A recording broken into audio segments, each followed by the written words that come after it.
बरं आहे. आणि शेती आपण 2 एकर आहे. बरं. एकाच लेकराला शिकवलं मी. मला खत वगैरेचं टेन्शन नाही, शेण घरचंच. 2-3 ट्रॉल्या देजा मला यावर्षी.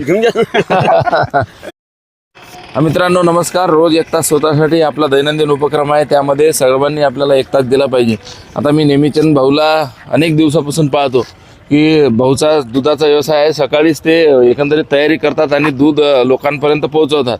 बरोबर आहे नेमीचंद भाऊ? किती वर्षापासून दुधाच्या?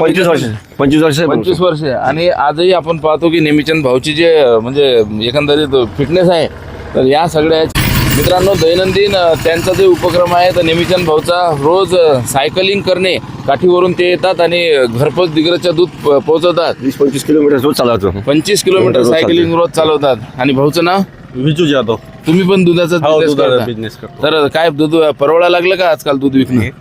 घर खर्च चालते. घर खर्च चालते, स्वतःचा होते.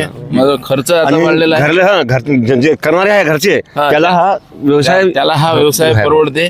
आणि ताक दूध दही घरचं. बरोबर. लहानपणी मी पण समजा घरी म्हशी गाई होत्या, तर ते आता तसं विकतचं काही तेवढं भेटत नाही. बरोबर आहे ना. घरचं आहे, पण आपल्या मेहनतीला सलाम आहे. आणि रोज 1 तास स्वतःसाठी आम्ही वॉकिंग करतो नेहमीचंद भाऊ. तर लोकांनी वॉकिंग करा किंवा काम करा, कुठलंही काही करा, परंतु 1 तास आपण स्वतःसाठी द्या. बरोबर आहे. तर किती आहे तुमच्याकडे गाई म्हशी? 5 म्हशी. 5 म्हशी. तुमच्याकडे 1 गाय. 7 म्हशी आहे. 7 म्हशी आहे. बरोबर आहे. आणि शेती आपण 2 एकर आहे. बरं. एकाच लेकराला शिकवलं मी. मला खत वगैरेचं टेन्शन नाही, शेण घरचंच. 2-3 ट्रॉल्या देजा मला यावर्षी.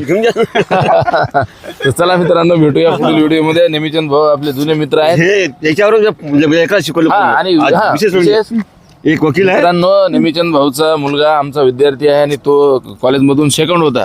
आणि मुली पण आपल्या कॉलेजला शिकलेल्या आहेत. आणि या दुधाच्या व्यवसायातून आणि शेतीमधून नेमीचंद भाऊनी आज मुलं एक वकील आहे.